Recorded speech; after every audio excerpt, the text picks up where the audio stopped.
Hello दोस्तों, आपका अपना चैनल भीष्म अकादमी में स्वागत है।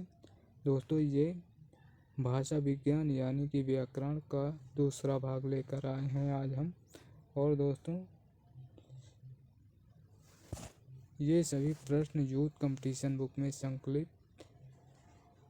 हिंदी भाषा विज्ञान का ये दूसरा भाग है, जो कि ये सभी प्रश्न प्रीवियस ईयर प्रश्नों की श्रृंखला है। ये सभी प्रश्न Hindi UGC net JRF, UP TGT PGT, Bihar TGT PGT और झारखंड टीजीटी पीजीटी, DSSS आदि सभी परीक्षाओं में पूछे गए हैं। और दोस्तों, इसके अलावा ये भाषा विज्ञान से संबंधित प्रश्न यूपी पुलिस,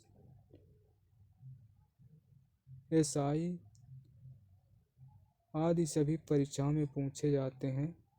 तो ये सभी प्रश्न सभी प्रीवियस ईयर प्रश्नों की श्रृंखला है, जो कि यदि आप इनमें से कोई भी तैयारी कर रहे हैं या तैयारी करने की सोच रहे हैं तो आज ही हमसे जुड़कर तैयारी शुरू कर सकते हैं।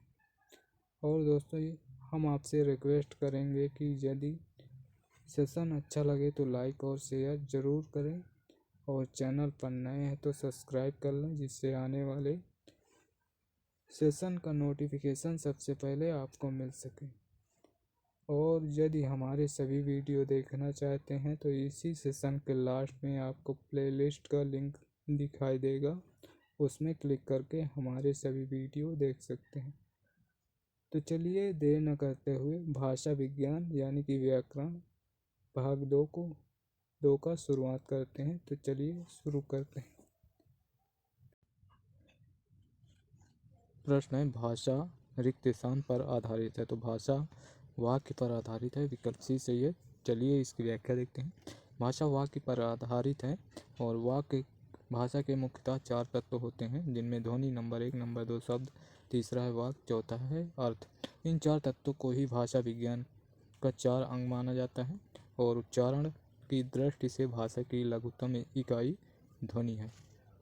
सार्थकता की दृष्टि से भाषा की लघुत्तम इकाई शब्द है और भाषा की व्याकरणीय योग्यता प्राप्त लघुत्तम इकाई पद या रूप है। अगला फैक्ट है, भाषा की पूर्ण सार्थक इकाई को वाक्य कहते हैं। भाषा शब्द संस्कृत भाष धातु से निकला है। तो ये रहा इसकी व्याख्या। अगला प्रश्न है, किसी भी भाषा को लिखने का ढंग कहलाता है, लिपि कहलाता है, विकल्प बी सही है। और इसकी व्याख्या देखते हैं। किसी भी भाषा को लिखने का ढंग लिपि कहलाता है। लिपि या लेखन प्रणाली का अर्थ होता है किसी भी भाषा की लिखावट का ढंग। अगला फैक्ट है, ध्वनियों को लिखने के लिए जिन चिन्हों का प्रयोग किया जाता है वही लिपि कहलाती है। अगला प्रश्न है 103, रिक्त स्थान भारत की राष्ट्रभाषा और राजभाषा है। तो भारत की राष्ट्रभाषा और राजभाषा हिंदी है और इसका उत्तर विकल्प ए सही है। और इसकी व्याख्या देखते हैं। हिंदी भारत की राष्ट्रभाषा और राजभाषा है। 14 सितंबर 1949 को भारत के संविधान में हिंदी को राजभाषा की मान्यता प्रदान की गई। अगला फैक्ट है, 343 अनुच्छेद 343 में वर्णित है कि संघ की राजभाषा हिंदी और लिपि देवनागरी होगी। भारतीय संविधान के भाग 17 अनुच्छेद 343 से 351 अनुच्छेद तक राजभाषा का प्रावधान किया गया। और अगला फैक्ट है, संविधान की 8वीं अनुसूची में 22 भाषाओं को मान्यता दी गई है। और नेक्स्ट है, मूल संविधान में 14 भाषाएं थी, अब इनकी संख्या 22 हो गई। राष्ट्रपति राजेंद्र प्रसाद ने सन 1955 में बीजी खेर की अध्यक्षता में राजभाषा आयोग का गठन किया। इस आयोग में 21 सदस्य थे। प्रश्न 104, रिक्त स्थान शैली से देवनागरी, बांग्ला, गुरुमुखी आदि लिपियों का विकास हुआ है। तो इसका उत्तर विकल्प डी सही है, उत्तरी सही है।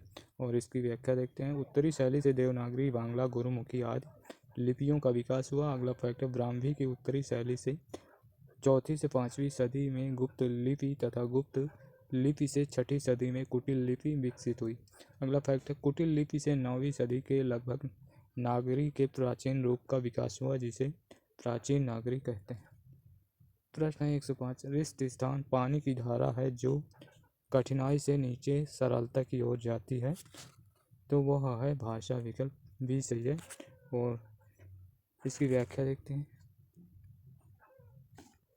भाषा की पानी की धारा है जो कठिनाई से नीचे सरलता की ओर जाती है। भाषा शब्द संस्कृत भाष धातु से निकलती है जिसका अर्थ है भाष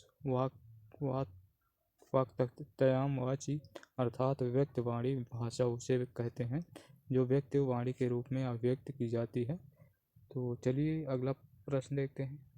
प्रश्न 106 भारत में बोलने वालों के आधार पर भारोपी परिवार का प्रतिशत क्या है, तो इसका प्रतिशत है 73%। विकल्प बी सही है। और इसकी व्याख्या देखते हैं। भारत में बोलने वालों के आधार पर भारोपी परिवार का प्रतिशत है 73%। और अगला फैक्ट है विश्व जनसंख्या के लगभग आधे लोगों द्वारा यानी कि 45% भारोपी भाषा बोली जाती है। अगला फैक्ट है भारोपी भाषा परिवार भाषाओं का सबसे बड़ा परिवार है और सबसे महत्वपूर्ण भी है, क्योंकि अंग्रेजी, रूसी, फारसी, हिंदी, पंजाबी, जर्मन, नेपाली आदि तमाम भाषाएं इसी समूह से संबंध रखती हैं। अगला प्रश्न 107 भाषा का पहला रूप लिखकर दूसरा बोलकर, तो तीसरा रूप है। तो तीसरा रूप है सांकेतिक भाषा। विकल्प ए सही है। इसका उत्तर विकल्प ए सही है। भाषा का रूप लिखकर दूसरा बोलकर और तीसरा सांकेतिक भाषा है। भाषा के 3 रूप होते हैं मौखिक, लिखित, सांकेतिक भाषा। और मौखिक भाषा भाषा का वो रूप जिसमें एक व्यक्ति बोलकर विचार प्रकट करता है और दूसरा व्यक्ति उसे सुनकर उसे समझता है, मौखिक भाषा कहलाती है। दूसरा है लिखित भाषा, जिन अक्षरों या चिन्हों की सहायता से हम अपने विचारों को लिखकर प्रकट करते हैं उसे लिखित भाषा कहते हैं। और अब देखते हैं सांकेतिक भाषा। जब संकेतों या इशारों द्वारा बात समझाई और समझी जाती है तब वह सांकेतिक भाषा कहलाती है। जैसे चौराहे पर खड़ा यातायात को नियंत्रित करता सिपाही, मूक बधिर व्यक्तियों का वार्तालाप आदि है।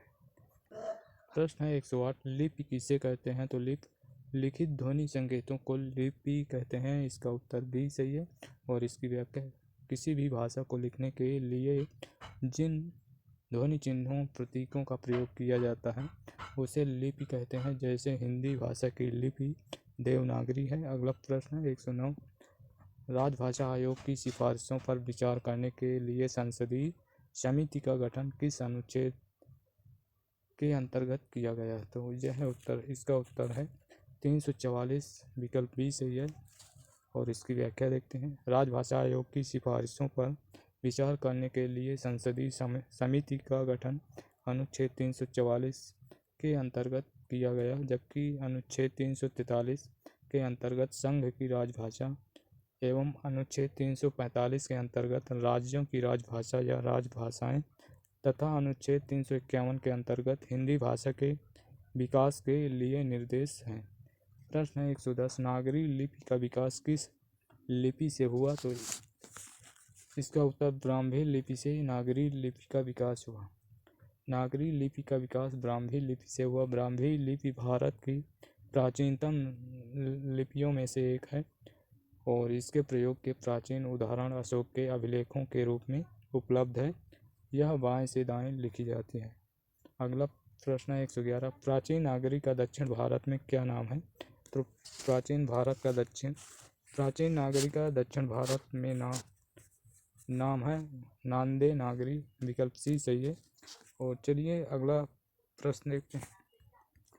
प्रश्न है किस विद्वान ने सर्वप्रथम आर्य भाषाओं के अध्ययन की ओर भाषा वैज्ञानिकों का ध्यान आकृष्ट किया है, तो वो है हार्नले। विकल्प डी सही है। और इसकी व्याख्या देखते हैं। भारतीय आर्य भाषा के अध्ययन की ओर भाषा वैज्ञानिकों का ध्यान आकृष्ट करने का श्रेय हार्नले को है। आधुनिक भारतीय आर्य भाषाओं का सर्वप्रथम वर्गीकरण हार्नले ने 1880 ईस्वी में किया। हार्नले आधुनिक भारतीय आर्य भाषाओं को 4 भागों में विभाजित किया। नंबर 1 पूर्वी गोंडियन, नंबर 2 पश्चिमी गोंडियन, नंबर 3 उत्तरी गोंडियन, नंबर 4 दक्षिणी गोंडियन। प्रश्न 113 किस भाषा को प्राकृत और आधुनिक भारतीय आर्य भाषाओं के बीच की कड़ी कहा जाता है? तो वो है अपभ्रंश, विकल्प बी सही है। और इसकी व्याख्या देखते हैं।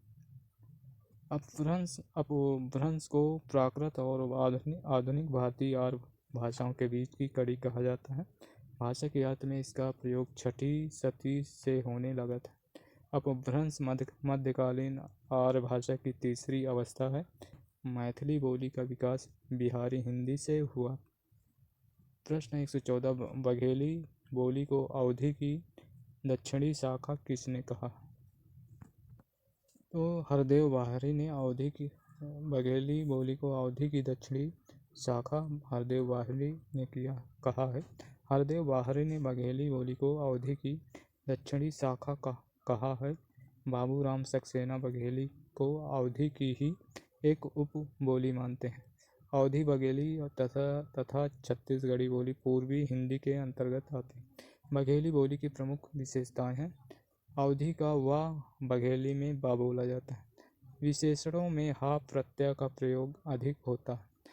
बघेली में अधिकांशतः आदिवासियों की शब्दावली प्रयुक्त होती है और इसकी मुख्य बोलियां तिरहारी, जुड़ार, गहोरा आदि। प्रश्न 115 ब्रजबोली किस भाषा परिवार का? ब्रजबोली किस भाषा का एक कृत्रिम रूप है? तो वो है बांग्ला, विकल्प डी सही है। इसका उत्तर विकल्प डी सही। इसकी व्याख्या देखते हैं। ब्रजबोली बांग्ला भाषा का एक कृत्रिम रूप है। बंगाली कवि ईश्वर चंद्र गुप्त ने ब्रजबोली शब्द का प्रयोग किया था। ब्रजबोली की उत्पत्ति अवहट्ट से हुई। माना जाता है कि इस भाषा में कृष्ण की लीलाओं का वर्णन है, अतः कृष्ण की लीला भूमि ब्रज के साथ संबंध जोड़ इस भाषा को ब्रजबोली समझा गया होगा, जो बांग्ला के उच्चारण की विशिष्टता के कारण ब्रजबोली बन गया। ब्रज भाषा पश्चिमी हिंदी की उपबोली तथा भोजपुरी बिहारी हिंदी की उपबोली है। प्रश्न 116 निम्नलिखित में से किसका संबंध मागधी अपभ्रंश से नहीं है? तो वो है मराठी, विकल्प सी से है। विकल्प सी से। इसकी व्याख्या देखते हैं। मराठी का संबंध मागधी अपभ्रंश से नहीं है। मराठी का संबंध महाराष्ट्री अपभ्रंश से है। मागधी अपभ्रंश के अंतर्गत बिहारी, बंगला, उड़िया, असमिया और शौर श्रेणी अपभ्रंश में पश्चिमी हिंदी, जिसमें ब्रज, खड़ी बोली, कन्नौजी, बुंदेली, बांगरू यानी कि हरियाणवी और राजस्थानी गुजराती पश्चिमी शौर श्रेणी अपभ्रंश में पश्चिमी हिंदी, राजस्थानी गुजराती आती है। और अर्धमागधी अपभ्रंश के अंतर्गत पूर्वी हिंदी, जिसमें से अवधी बघेली, छत्तीसगढ़ी आदि। प्रश्न है 117 निम्नलिखित में से पश्चिमी हिंदी की बोली नहीं है? तो इसमें से मगही पश्चिमी हिंदी की नहीं है। ये है बिहारी हिंदी के अंतर्गत आती है। विकल्प सी सही। मगही बिहारी हिंदी की बोली है। पश्चिमी हिंदी की बोलियां हैं कौरवी, जिसे खड़ी बोली भी कहते हैं, ब्रज, हरियाणवी, इसको बांगरू भी कहते हैं, बुंदेली, कन्नौजी आदि। ये सभी पश्चिमी हिंदी की बोलियां। बिहारी हिंदी की बोलियां भोजपुरी, मगही, मागधी ये सभी हैं। प्रश्न 118 निम्नलिखित में से किस अनुच्छेद या उपबंध में यह कहा गया है कि संविधान प्रारंभ के 15 वर्ष तक की अवधि के लिए संघ के शासकीय प्रयोजनों के लिए अंग्रेजी भाषा का प्रयोग किया जाता रहेगा? तो इसका उत्तर है अनुच्छेद 343(2). इसका उत्तर विकल्प भी सही है। और इसकी व्याख्या देखते हैं। अनुच्छेद 343(2) उपबंध में यह कहा गया है कि संविधान के प्रारंभ से 15 वर्ष तक अवधि के लिए संघ के शासकीय प्रयोजनों के लिए अंग्रेजी भाषा का प्रयोग किया जाता रहेगा। भारतीय संविधान के अनुच्छेद 343 में संघ की राजभाषा की बात की गई, जिसके खंड 1 अनुच्छेद 343(1) में संघ की राजभाषा हिंदी और लिपि देवनागरी तथा शासकीय प्रयोजनों के लिए प्रयोग होने वाले अंकों का रूप भारतीय अंकों का अंतर्राष्ट्रीय रूप मानने की बात है। अनुच्छेद 351 में भारतीय संघ के एक कर्तव्य के रूप में हिंदी भाषा का प्रचार एवं उत्थान करने का उल्लेख किया गया। और प्रश्न 119 कौन सी लिपि दाएं से बाईं ओर लिखी जाती है? तो इनमें से फारसी, विकल्प सी से फारसी लिपि दाएं से बाईं लिखी जाती है, जबकि देवनागरी, रोमन और रूसी लिपि बाएं से दाएं लिखी जाती है। प्रश्न 120, कौन सी भाषा द्रविड़ परिवार की नहीं है? तो इनमें से बंगाली द्रविड़ परिवार की नहीं है। बंगाली भाषा भारोपी भाषा है, जबकि कन्नड़, मलयालम, तेलुगु तीनों द्रविड़ परिवार की भाषा।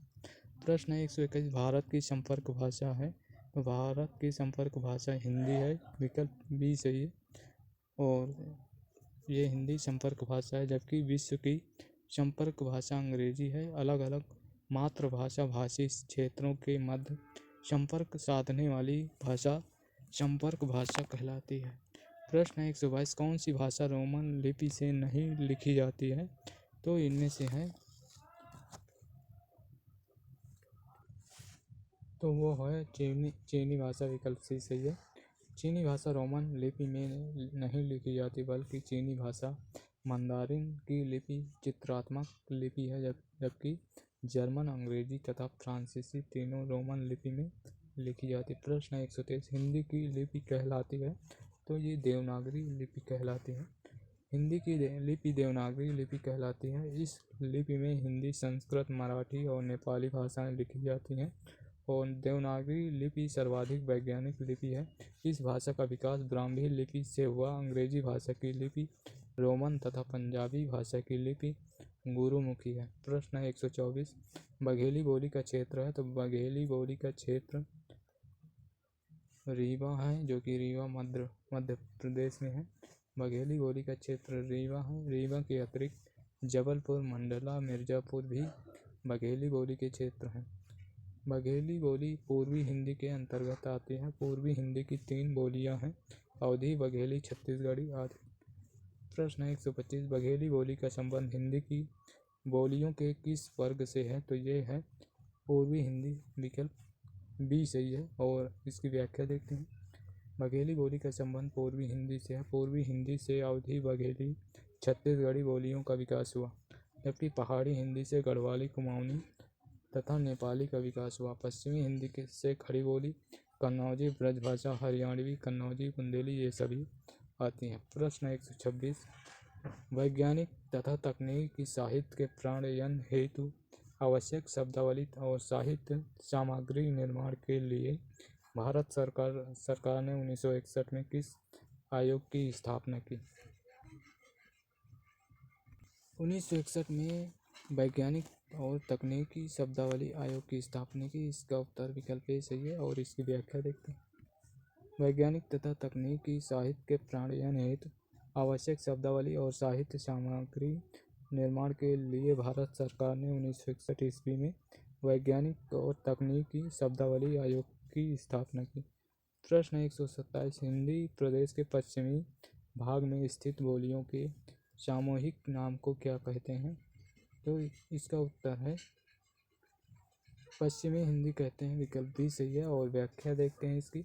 हिंदी प्रदेश के पश्चिमी भाग में स्थित बोलियों के सामूहिक नाम को पश्चिमी हिंदी कहते हैं, जिसमें खड़ी बोली, ब्रजभाषा, कन्नौजी, बुंदेली, हरियाणवी बोलियां आती हैं। और प्रश्न 128, मानक हिंदी का विकास किस बोली से हुआ? तो मानक हिंदी का विकास खड़ी बोली से हुआ।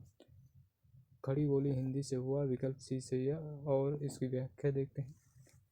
मानक हिंदी का विकास खड़ी बोली के हिंदी से हुआ, और जबकि अन्य बोलियां ब्रजभाषा, बांगरू, अवधी से मानक हिंदी का विकास नहीं हुआ। खड़ी बोली उत्तर प्रदेश के मेरठ जिले के आसपास की प्रमुख क्षेत्रीय बोली है तथा वहाँ की ग्रामीण जनता द्वारा अधिकांशतः बोली जाती है। प्रश्न 129, स्वाधीनता आंदोलन के दौरान हिंदी किसका पर्याय बनी है? तो यह हिंदी बनी है राष्ट्रीय एकता का, विकल्प सी सही। इसकी व्याख्या देखते हैं। स्वाधीनता आंदोलन के दौरान हिंदी राष्ट्रीय एकता का पर्याय बनी। प्रमुख स्वतंत्रता सेनानियों ने देश की एकता के लिए हिंदी को हथियार बनाया और स्वतंत्रता आंदोलन को बल दिया। प्रश्न 130, वर्तमान हिंदी का खड़ी बोली नाम किस कारण पड़ा? तो इसका नाम इसमें खड़ी मात्रा का प्रयोग अधिक होता है, तो इसका उत्तर विकल्प ए सही, विकल्प ए सही। और इसकी व्याख्या देखते हैं। वर्तमान हिंदी का खड़ी बोली नाम इस लिए पड़ा क्योंकि इसमें खड़ी मात्रा का अधिक प्रयोग अधिक होता है। अन्य सभी तर्क त्रुटिपूर्ण यानी कि गलत है। प्रश्न 131, व्याकरण में भाषा का विश्लेषण किस स्तर पर नहीं किया जाता? तो इसमें नहीं किया जाता है शब्दावली तथा अनुवाद के स्तर पर, तो इसका उत्तर विकल्प सी से। प्रश्न 132, प्रश्न है दोस्तों व्याख्या, व्याकरण में भाषा का विश्लेषण शब्दावली तथा अनुवाद के स्तर पर नहीं किया जाता है क्योंकि व्याकरण में भाषा के विश्लेषण ध्वनि तथा उच्चारण के स्तर पर, वाक्य रचना के लिपि तथा वर्तनी के स्तर पर किया जाता है। प्रश्न 132, इनमें से कौन सी बोली राजस्थानी से संबंध नहीं है?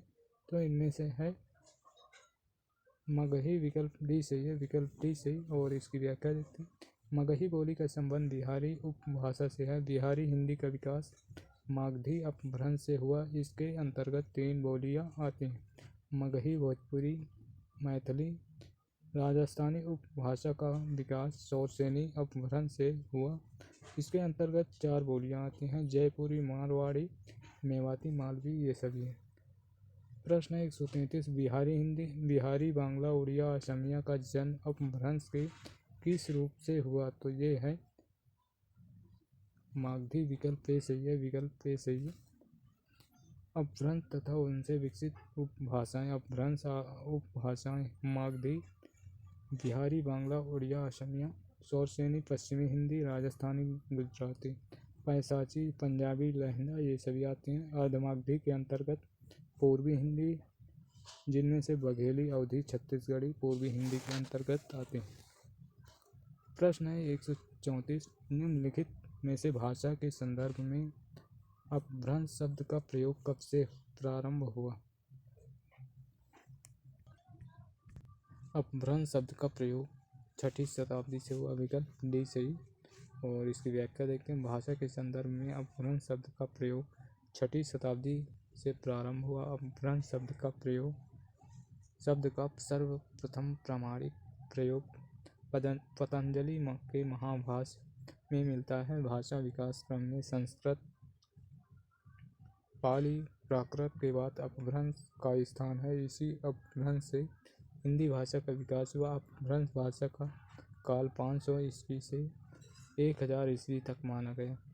अपभ्रंश को संधिकालीन भाषा की संज्ञा भी दी जाती है। प्रश्न है 35, पंजाबी, राजस्थानी, हरियाणवी ब्रज से प्रभावित साहित्यिक खड़ी बोली या देहलवी से किस हिंदी का विकास हुआ? तो इनमें से मानक हिंदी का विकास हुआ, विकल्प बी सही है। और इसकी व्याख्या, पंजाबी, राजस्थानी, हरियाणवी ब्रज से प्रभावित साहित्यिक खड़ी बोली या देहलवी से मानक हिंदी की या परिनिष्ठित जल का विकास हुआ। प्रश्न है, भाषा के व्याकरण सम्मत आदर्श रूप को क्या कहते हैं? तो इसको कहते हैं मानक भाषा, विकल्प ए से। इसकी व्याख्या देखते हैं। भाषा के व्याकरण सम्मत आदर्श रूप को मानक भाषा कहा जाता है। सर्वसाधारण में बोली जाने वाली भाषा को लोक भाषा तथा लोक भाषा की कविता में प्रयुक्त भाषा को काव्य भाषा का साहित्यिक भाषा कहते हैं। प्रश्न 137, मानक हिंदी की व्याकरणिक संरचना के संदर्भ में कौन सा तथ्य सही है? तो इनमें से व्याकरणिक स्तर पर मानक हिंदी के रूप परिवर्तनशील और अपरिवर्तनशील दोनों प्रकार के होते हैं। यही तथ्य सही है, विकल्प डी सही इसका उत्तर। मानक हिंदी की व्याकरणिक संरचना के संदर्भ में सही तथ्य है, व्याकरणिक स्तर पर मानक हिंदी के रूप में परिवर्तनशील और अपरिवर्तनशील दोनों प्रकार के होते हैं। प्रश्न 138, स्वाधीनता संघर्ष के दौरान राष्ट्रभाषा के रूप में हिंदी के प्रचार प्रसार में इनमें से किसकी सक्रिय भूमिका रही? तो इनमें से इनमें से सक्रिय भूमिका स्वामी दयानंद सरस्वती विकल्प डी सही है। स्वाधीनता संघर्ष के दौरान राष्ट्रभाषा के रूप में हिंदी के प्रसार में स्वामी दयानंद सरस्वती की सक्रिय भूमिका रही। इनकी प्रमुख कृति है सत्यार्थ प्रकाश शेष नाम असंगत। प्रश्न 139 स्वाधीनता आंदोलन के समय राष्ट्रभाषा हिंदी के विकास के लिए इनमें से किसके सुझाव पर दक्षिण भारत हिंदी प्रचार सभा की स्थापना की गई? तो यह है महात्मा गांधी, विकल्प बी सही है। और इसकी व्याख्या देखते हैं। स्वाधीनता आंदोलन के समय राष्ट्रभाषा हिंदी के विकास के लिए महात्मा गांधी के सुझाव पर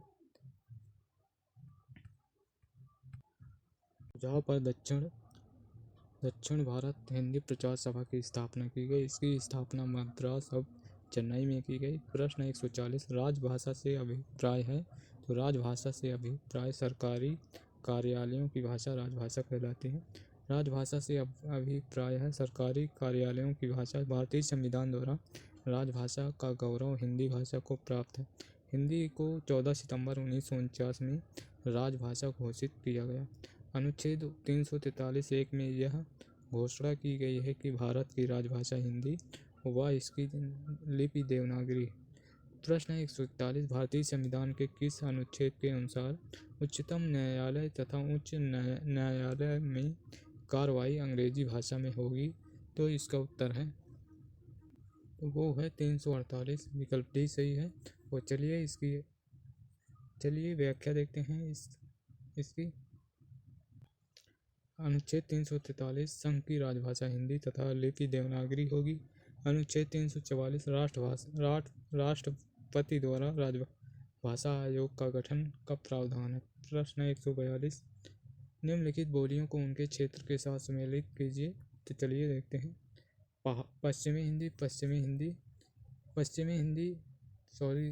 पश्चिमी पहाड़ी, तो ये शिमला में बोली जाती है, शिमला। मध्यवर्ती पहाड़ी, यह गढ़वाल में। और भोजपुरी का क्षेत्र है गाजीपुर और मगही बिलासपुर। तो इसका उत्तर होगा 3-1-4-5 सॉरी दोस्तों मगही पटना के हैं,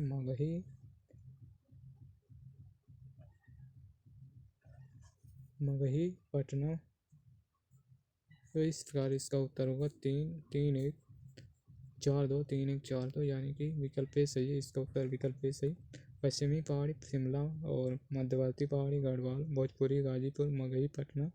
प्रश्न 143 कौन सी बोली बिहारी हिंदी वर्ग में नहीं आती है? तो भोजपुरी आती है, मैथिली आती है, मगही आती है। ये विकल्प डी छत्तीसगढ़ी अवधी और बघेली ये आती है पूर्वी हिंदी के अंतर्गत।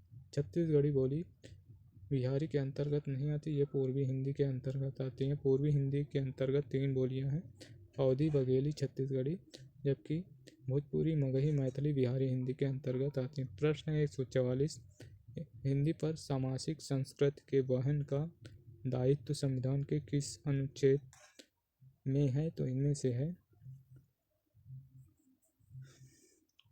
इनमें से 351, विकल्प डी सही। और इस अगला प्रश्न देखते हैं। प्रश्न 145 निम्नलिखित में से कौन सी भाषा संविधान की 8वीं अनुसूची में है? तो वो है नेपाली, विकल्प ए सही है। और अगला प्रश्न देखते हैं। प्रश्न 146 निम्नलिखित में से कौन सी बोली राजस्थानी की नहीं है? तो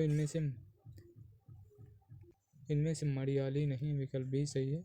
और इसकी व्याख्या देखते हैं। मलयाली राजस्थान की बोली नहीं है, यह एक लुप्त प्राय भाषा है। अन्य विवरण इस प्रकार 100 श्रेणी अपभ्रंश से निकली भाषाएं पश्चिमी हिंदी, राजस्थानी, पहाड़ी, गुजराती और राजस्थानी बोली के अंतर्गत मेवाती, मालवी, जयपुरी को ढूंढाड़ी कहते हैं, मारवाड़ी आदि। और पश्चिमी हिंदी के अंतर्गत बोलियां कोरवी, जिसको खड़ी बोली कहते हैं, ब्रजभाषा हरियाणवी को बंगरू कहते हैं, बुंदेली, कन्नौजी आदि। प्रश्न 147 भाषा शब्द किस धातु से बना है? तो ये भास धातु से बना है, विकल्प बी सही है। और इसकी व्याख्या देखते हैं। भाषा शब्द भास धातु से बना है, इसका अर्थ वाणी को व्यक्त करना है। इसके द्वारा मनुष्य के भावों, विचारों और भावनाओं को व्यक्त किया जाता है। हिंदी के कुछ भाषा वैज्ञानिकों ने भाषा के निम्नलिखित लक्षण दिए। बाबू राम सक्सेना के अनुसार जिन ध्वनि चिन्हों द्वारा मनुष्य परस्पर विचार विनिमय करता है उनको समष्टि रूप से भाषा कहते हैं। और श्याम सुंदर दास के अनुसार मनुष्य और मनुष्यों के बीच वस्तुओं के विषय में अपनी इच्छा और मत का आदान प्रदान करने के लिए व्यक्त ध्वनि संकेतों का जो व्यवहार होता है उसे भाषा कहते हैं। प्रश्न 148 देवनागरी लिपि की वर्णमाला का क्रम वैज्ञानिक कैसे है? तो इनमें से है पहले स्वर बाद में व्यंजन, तो ये है वैज्ञानिक क्रम है। तो इसका उत्तर विकल्प ए सही। अगला प्रश्न है देवनागरी का प्रयोग प्रत्येक अक्षर उच्चरित होता है अंग्रेजी जैसे मूक वर्ण देवनागरी में नहीं है। अंग्रेजी के मूक वर्ण कौन से हैं? तो इनमें से हाल्फ, एल, एम, नाइफ यानी कि के ये मूक वर्ण है। तो इसका उत्तर विकल्प ए सही। और इसकी व्याख्या देखते हैं। देवनागरी का प्रत्येक अक्षर उच्चरित होता है अंग्रेजी मूक वर्ण देवनागरी में नहीं है। अंग्रेजी के मूक वर्ण है हाल्फ में एल है और नाइफ में के है। ये मूक वर्ण है यानी कि साइलेंट। निम्न अंकों को क्या कहा जाता है? 1, 2, 3, 4 ये अंतर्राष्ट्रीय अंक है। विकल्प डी सही है। 1, 2 से लेकर 1, 2, 3, 4, 5, 6, 7, 8, 9, 0 अंकों को अंतर्राष्ट्रीय अंक कहा जाता है। अनुच्छेद 343 के अनुसार संघ की राजभाषा हिंदी और देवनागरी होगी तथा भारतीय अंकों का रूप अंतर्राष्ट्रीय होगा। प्रश्न है भाषा वो साधन है जिसके द्वारा मनुष्य अपने विचार दूसरों पर भली भांति प्रकट कर सकता है। तो इसका उत्तर होगा कामता प्रसाद गुरु का ये कथन है। विकल्प सी सही है। और इसकी व्याख्या देखते हैं। भाषा वो साधन है जिसके द्वारा मनुष्य अपने विचार दूसरों पर भली भांति प्रकट कर सकता है। यह कथन कामता प्रसाद गुरु का है। भाषा यादृच्छिक ध्वनि संकेतों, ध्वनि प्रतीकों की वो व्यवस्था है जिससे एक मानव समुदाय अपने भाषाओं व विचारों की परस्पर अभिव्यक्ति एवं संप्रेषण करता है। प्रश्न है अगला देवनागरी में आ के 12 खड़ी का सुझाव किसने दिया था? तो इनमें से सुझाव दिया था काका कलेकर ने। विकल्प सी सही। और इसकी व्याख्या देखते हैं। देवनागरी लिपि में आ की 12 खड़ी का सुझाव सावरकर बंधुओं द्वारा दिया गया था किंतु विकल्प न होने के कारण काका कलेकर सही उत्तर होगा क्योंकि इस सुझाव समिति की अध्यक्षता काका कलेकर द्वारा ही की गई थी। प्रश्न है अगला देवनागरी का सर्वप्रथम प्रयोग किसके शिलालेख में हुआ? तो इसका प्रयोग हुआ था जयभट्ट के। विकल्प डी सही। इसकी व्याख्या देखते हैं। देवनागरी का सर्वप्रथम प्रयोग जयभट्ट के शिलालेख में हुआ। देवनागरी लिपि की जड़ें प्राचीन ब्राह्मी परिवार में है। गुजरात के कुछ शिलालेखों की लिपि जो प्रथम शताब्दी से चौथी शताब्दी के बीच के हैं नागरी लिपि से बहुत मेल खाते हैं। 7वीं शताब्दी उसके बाद नागरी का प्रयोग लगातार देखा जा सकता है। अगला प्रश्न है निम्न में से कौन सी पूर्वी हिंदी की बोली नहीं है? तो ये इसमें से भोजपुरी नहीं है, ये बिहारी हिंदी की है। बिहारी, मागधी, मैथिली ये सभी बिहारी हिंदी की। विकल्प बी सही। प्रश्न है 155 मैथिली का प्रयोग क्षेत्र नहीं है। तो इनमें से मेरठ ये खड़ी बोली का है। तो इसका उत्तर बी है। मैथिली का प्रयोग क्षेत्र मेरठ नहीं है बल्कि यह खड़ी बोली का क्षेत्र दरभंगा, मुजफ्फरपुर, पूर्णिया मैथिली का क्षेत्र। प्रश्न है 156 देवनागरी लिपि में लिखी जाने वाली भाषा नहीं है। तो इनमें से असमिया नहीं है। विकल्प ए सही। इसकी व्याख्या देखते। असमिया देवनागरी लिपि में लिखी जाने वाली भाषा नहीं है। असमिया की अपनी लिपि बांग्ला है। इसकी मुख्य बोली विष्णुपुरिया है। संस्कृत, हिंदी, नेपाली देवनागरी लिपि में लिखी जाती है। प्रश्न 157 जो भाषा 2 या 2 से अधिक भाषा भाषियों के बीच संपर्क का काम करती है वह होती है संपर्क भाषा। विकल्प ए सही। और इसकी व्याख्या देखते हैं। 2 भाषा या दो से अधिक भाषा भाषियों के बीच संपर्क का काम करती है वो संपर्क भाषा होती है। एक भाषा भाषी जिस भाषा के माध्यम से किसी दूसरी भाषा के बोलने वालों के साथ संपर्क स्थापित कर सके उसे संपर्क या जनभाषा कहते हैं। प्रश्न 158 देवनागरी लिपि के विकास में ज ग का आदि ध्वनियाँ वर्ण आई हैं। तो ये वर्ण आई हैं संस्कृत से, विकल्प बी सही। और इसकी व्याख्या देवनागरी लिपि के विकास में ज ग का आदि ध्वनियाँ वर्ण संस्कृत से आई हैं। प्रश्न 159 दक्षिणी राजस्थानी की प्रतिनिधि बोली है। तो इसकी प्रतिनिधि बोली है मालवी, विकल्प सी सही है। और इसकी व्याख्या देखते हैं। दक्षिणी राजस्थानी की प्रतिनिधि बोली मालवी है। मारवाड़ी पश्चिमी राजस्थानी की तथा मेवाती उत्तरी राजस्थानी और ढोढाड़ी पूर्वी राजस्थानी की प्रतिनिधि बोली है। जयपुरी को ढोढाड़ी भी कहते हैं। प्रश्न 160 इनमें से कौन सा हड़ौती बोली का क्षेत्र नहीं है। तो इनमें से धौलपुर हड़ौती बोली का क्षेत्र नहीं है। यह मेवाती बोली का क्षेत्र है, मेवाती। तो इसका उत्तर विकल्प सी सही। और धौलपुर हड़ौती बोली का क्षेत्र नहीं है, बल्कि यह मेवाती बोली का क्षेत्र है। इसके अंतर्गत आने वाले क्षेत्र अलवर, भरतपुर, करौली हैं। कोटा, बूंदी, झालावाड़ हड़ौती बोली के क्षेत्र हैं। अगला प्रश्न 182 केंद्रीय हिंदी निदेशालय की ओर से देवनागरी लिपि तथा हिंदी वर्तनी का मानकीकरण का प्रकाशन कब हुआ। तो इसका उत्तर होगा, तो इसका प्रकाशन हुआ 1983, विकल्प डी सही है। और अगला प्रश्न देखते हैं। प्रश्न 183 भारतीय संविधान ने अंकों के किस रूप को स्वीकार किया है। तो इसका उत्तर है विकल्प बी सही है। अगला प्रश्न 184 विभाषा से आशय है। विभाषा से आशय है, तो इसका उत्तर एक प्रांत की बोली, विकल्प सी सही है। और इसकी व्याख्या देखते हैं। प्रश्नोक्त विकल्प के अनुसार एक प्रांत की बोली को विभाषा कहा जाता है। विभाषा का क्षेत्र बोली की अपेक्षा अधिक विस्तृत होता है। यह एक प्रांत या उप प्रांत में प्रचलित होती है। इसमें साहित्यिक रचनाएं भी प्राप्त होती हैं। अवधी ब्रजभाषा, खड़ी बोली, भोजपुरी, मैथिली आदि हिंदी के प्रमुख विभाषाएं हैं। सरकारी कार्यालयों में प्रयुक्त होने वाली भाषा या राजकाज की भाषा को राजभाषा तथा घर परिवार में व्यवहृत भाषा को मातृभाषा कहते हैं। प्रश्न 185 इनमें से कौन सी लिपि नहीं है। तो इनमें से विकल्प डी अंग्रेजी लिपि नहीं है। तो इसका उत्तर विकल्प डी से अंग्रेजी लिपि नहीं है। इसकी लिपि का नाम रोमन लिपि है। और अरबी उर्दू की लिपि है। और गुरमुखी पंजाबी की लिपि है। देवनागरी हिंदी, संस्कृत, मराठी आदि भाषाएं की लिपि है। प्रश्न 186 इनमें से कौन सी बोली का बिहारी हिंदी से संबंध नहीं है। तो इनमें से अवधी का नहीं है, ये पूर्वी हिंदी का है। तो इसका उत्तर विकल्प ए सही है। और इसकी व्याख्या देखते हैं। दी गई बोलियों में से अवधी का संबंध बिहारी हिंदी से नहीं है, बल्कि इसका संबंध पूर्वी हिंदी से। पूर्वी हिंदी की दो अन्य बोलियां बघेली छत्तीसगढ़ी हैं। मगही भोजपुरी एवं मैथिली तीनों ही बिहारी हिंदी की बोली है। प्रश्न है 187 मगही किस प्रदेश की बोली है। तो मगही यह बिहार की बोली है, विकल्प बी सही है। और इसकी व्याख्या मगही मूलतः बिहार राज्य की बोली है। यह मगधी अपभ्रंश की बिहारी उपभाषा की प्रमुख बोली है।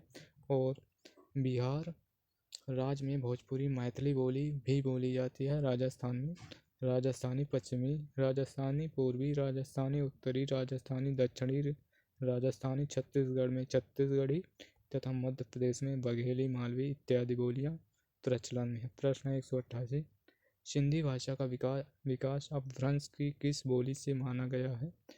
तो इनमें से इसका ब्रांचड़ से माना गया है, विकल्प ए सही। इसकी व्याख्या देखते हैं। दिए गए अपभ्रंशों से विकसित बोलियां इस प्रकार हैं। ब्रांचड़ से सिंधी, पैसाची से पंजाबी लहिंदा और मागधी से भोजपुरी, मगही मैथिली, अर्ध मागधी से अवधी, बघेली छत्तीसगढ़ी आदि। प्रश्न 189 मुंडा भाषा परिवार का क्षेत्र कौन सा है। तो इनका क्षेत्र है, तो इसमें दोस्तों ये प्रश्न गलत है। इसकी व्याख्या सीधा व्याख्या देखते हैं। मुंडा भाषा परिवार का क्षेत्र छोटा नागपुर है जो झारखंड राज्य में है। मुंडा भाषा परिवार की भाषाएं भारत और बांग्लादेश को मिलाकर लगभग 1 करोड़ लोग बोलते हैं। इनकी भाषा मुंडारी ऑस्ट्रो एशियाटिक भाषा परिवार की एक शाखा है। आयोग ने इसको गलत माना है।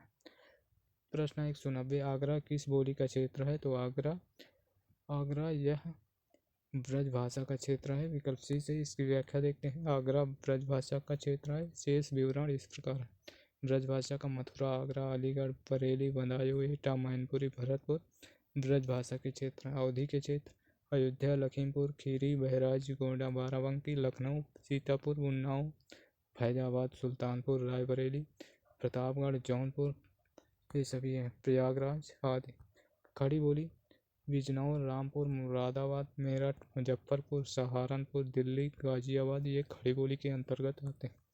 प्रश्न 191, पूर्वी हिंदी के अंतर्गत अवधि के अतिरिक्त इनमें से कौन सी बोली समाहित है? तो ये है बघेली। विकल्प सी सही है और इसकी व्याख्या देखते हैं। पूर्वी हिंदी के अंतर्गत अवधि के अतिरिक्त बघेली बोली समाहित की जाती है। यह अर्धमागधी अपभ्रंश के अंतर्गत पूर्वी हिंदी उपभाषा की बोली है। इनमें अवधी, बघेली, छत्तीसगढ़ी आती है। कन्नौजी बोली पश्चिमी हिंदी उपभाषा के अंतर्गत शौर सेनी अपभ्रंश से विकसित हुई। शौर सेनी अपभ्रंश के अंतर्गत ब्रज, कन्नौजी, बुंदेली, हरियाणवी खड़ी बोली आती है। मारवाड़ी राजस्थानी भाषा की परिवार की बोली। मारवाड़ी राजस्थानी भाषा की बोली। अर्थ परिवर्तन। प्रश्न 192, अर्थ परिवर्तन की दिशाओं में रिक्त स्थान शामिल नहीं है। तो इनमें से अर्थभाव शामिल नहीं है। विकल्प भी सही है। और अगला प्रश्न देखते हैं। प्रश्न है 193, संज्ञान का अर्थ है। तो संज्ञान का अर्थ है भाषा और संप्रेषण के माध्यम से स्वयं और दुनिया को समझना। विकल्प भी सही है और इसकी व्याख्या दिए गए प्रश्नों में संज्ञान का अर्थ है भाषा और संप्रेषण के माध्यम से स्वयं और दुनिया को समझना। प्रश्न 194, कौन सी भाषा वियोगात्मक भाषा है? तो इनमें से अपभ्रंश वियोगात्मक भाषा है। विकल्प भी सही और इसकी व्याख्या देखते हैं। अपभ्रंश वियोगात्मक भाषा है। आकृति और रूप दृष्टि से अपभ्रंश तथा हिंदी वियोगात्मक या विश्लिष्ट भाषा है, जबकि संस्कृत पाली प्राकृत संयोगात्मक भाषा है। प्रश्न 195, मेरो सब पुरुषार्थ थाको किस भाषा की पंक्ति है? तो यह पंक्ति है ब्रज भाषा की। विकल्प सी सही है और इसकी व्याख्या देखते हैं। मेरो सब पुरुषार्थ थाको ब्रज भाषा की पंक्ति है और ब्रज भाषा के विकास पश्चिमी हिंदी से हुआ। पश्चिमी हिंदी का विकास शौर सेनी अपभ्रंश से हुआ। पश्चिमी हिंदी के अंतर्गत 5 बोलियां आती हैं। कौरवी, हरियाणवी, ब्रजभाषा, कन्नौजी, बुंदेली आदि सभी आती हैं। प्रश्न है 196, हिंदी को आर्य भाषा कहकर प्रयोग और प्रचार विषय बनाने वाले थे। तो इनमें से हैं महर्षि दयानंद सरस्वती। विकल्प सी सही है और इसकी व्याख्या देखते हैं। हिंदी को आर्य भाषा कहकर प्रयोग और प्रचार का विषय बनाने वाले महर्षि दयानंद सरस्वती हैं। स्वामी जी आधुनिक भारत के महान चिंतक, समाज सुधारक, अखंड ब्रह्मचारी तथा आर्य समाज के संस्थापक थे। उनके बचपन का नाम मूलशंकर था। उन्होंने वेदों के प्रचार और आर्यावर्त को स्वतंत्रता दिलाने के लिए बम्बई में आर्य समाज की स्थापना की। इनकी कृतियां हैं सत्यार्थ, प्रकाश, ऋग्वेदादि आर्य समाज, ऋग्वेदादि भाषा भूमिका, ऋग्वेद भाष्य, चतुर्वेद विषय सूची ये सभी।